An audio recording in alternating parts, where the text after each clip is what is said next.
Mayo Clinic is learning more about COVID-19. Over the next few weeks, serologic testing assays, which will identify antibodies for the novel coronavirus in the bloodstream, will roll on out.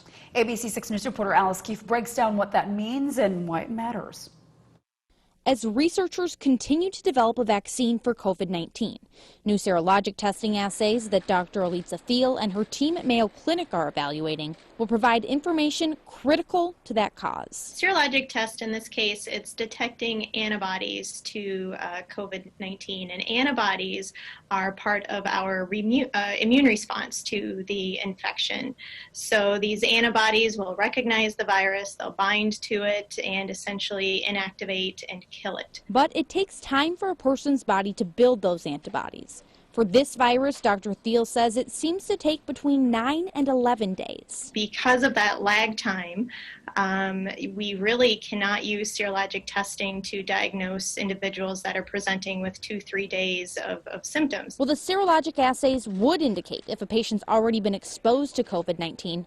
They're not a replacement for current COVID-19 testing. Molecular tests are detecting genetic material from the virus itself that's found on the swabs that we're taking from the nose or the mouth.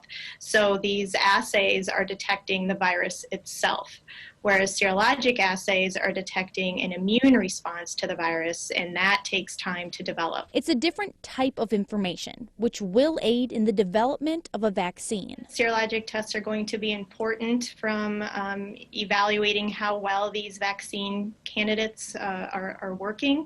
So we're going to have to test individuals that have received these vaccines to see if they've mounted an immune response and how long that immune response lasts. Well, there's still much to learn about the virus. Finding out who's already had it and develop tools to fight it is a step forward.